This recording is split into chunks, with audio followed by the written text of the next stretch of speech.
Yeah, tough game. Tough game. Disappointing outcome. I thought we put ourselves in a hole at the onset of the game. Got a lull there in the middle of the second half, but I got to give the Pirates a ton of credit. They had a lot to do with that. Got to be better. Got to get back to the drawing board.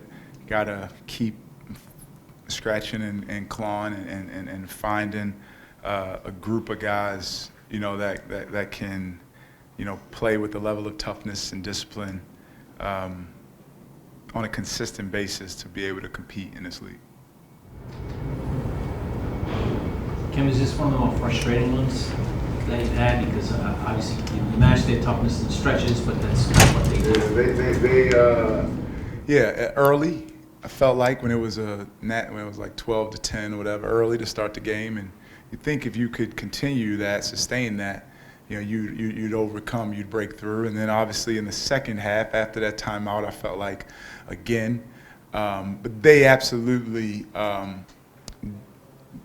say it all the time. It's thinking cards, king's better than queen, and as you deck of cards, and basketball is filled with you're either the king or the queen. One-on-one matchups, kings and queens. Box outs, kings and queens. Screening, kings and queens. But as I watched that game, they consistently were the king in matchups. It was right there, but just not tough enough, disciplined enough to get a breakthrough. Kim, it looked like a lot of chances in the second half. They turned the corner. They were able to kind of draw contact. How difficult? Yeah, I thought they were not. I mean, I watch it. I thought that was a good refereeing crew. Roger Ayers, Bert Smith, Evan Burrow, really good officials. I said that last game. They really are. But I thought they got the benefit of some fouls where they just flailed their bodies into defenders in legal guarding position, and that's disappointing. Because guys are coming off dribble handoffs. We're going under the screen. We're clearly in front of you. We're beating you to that spot. And you're taught to foul with your chest, put your hand up. And to get those whistles is disappointing in this league. But the aggressor, the Kings, usually do get the benefit of the whistle.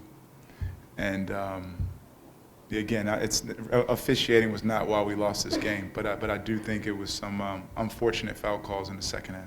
You said holes. Was that offensively or defensively? A little both. In the first half, definitely offensively. I think we revved our guys up about how good they were defensively and take care of the ball and all that stuff, and we lost some offensive aggression. Buddy Clark dictated every ball screen. He couldn't get screened in the first half because his pressure was just so good. And when that's the case, you relinquish that. You go to your get game, get off the ball. If you can't be a king in that moment and set someone up to come off a screen, get off of it. So there can be space and you can come off of it. But later in the game, it was defensively. We were in a on-ball screen switching package late, and we were switching off-ball on a UCLA screen. Just things that can't happen, that shouldn't happen, that we have to get better at. Ken, how do you get your guys to be the king? Yeah, it's internally, to consistently take yourself there. Take yourself there every single day. You don't rise to the occasion. You fall to the level of your preparation. You are what you repeatedly do. And, as much as we coach it and drill it, and it's just you have to tell yourself, this is how I'm going to train, this is how I'm going to be every day. And then, and then you have to have the discipline and the fundamentals to do it in the game.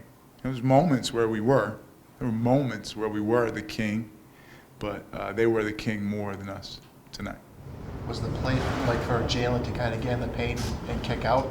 No, I thought when we were down 2, they were doing a really good job sitting on his left. Drew up a play for him to go right. We actually were working on that this week, and I thought he had an opportunity to flail into a defender and possibly get the same calls that they were getting.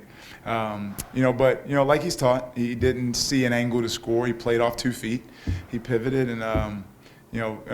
Vach shot it, could have drove it, but whatever. Live with him shooting shots he feels comfortable with.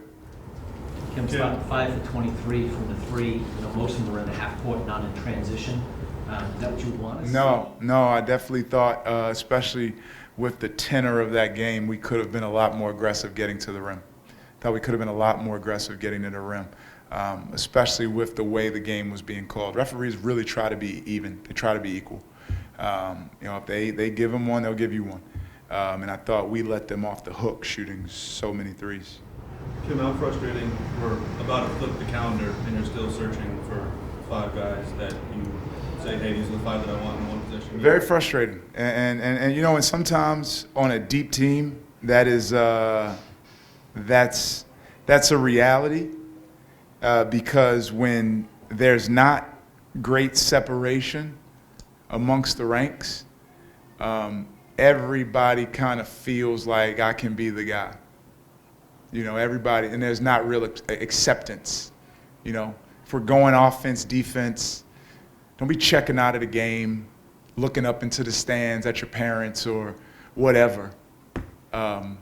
Be in the moment, be in the game, accept your role for this team. They have great role acceptance in Indianapolis right now, in Newark right now. We don't have great role acceptance right now. Everyone wants to be the guy, and everyone wants to be the guy on offense. Where in this league, that ain't gonna get it. That ain't gonna get it. Going off that, with the time between games now, is there anything glaring to you that you need your guys to work on? Yeah. After Butler, you're not going to fix everything defensively. We did some things better tonight defensively. We really locked in on our ability to guard the ball and defensive rebound. That's been a focus, in practices, and there was some moments of us doing a good job guarding the ball, but some off-ball stuff hurt us, especially late tonight. Defensively, that's the 2 areas you got to focus on. I think Oswin picked up his second foul. It was 14-14. I think they went on 11-0 run. Just how big of a stretch was that? Yeah, it was good. His first foul was, again, he's a great shot blocker. So, there's a thin line as a shot blocker.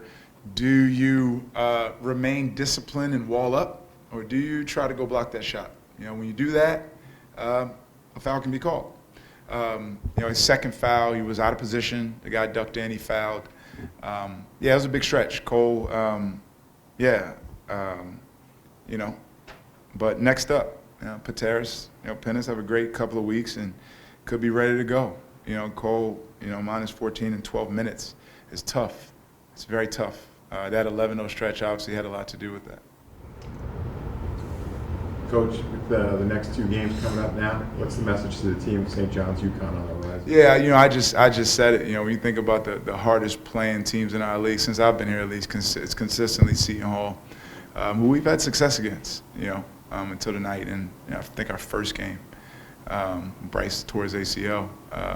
Think of St. John's, think of UConn, Marquette, consistently the hardest playing teams in our league. So I just told the guys, now you have a taste of what Big East basketball is like, and that's what St. John's is going to feel like, but they're bigger, All right, guys, thank you.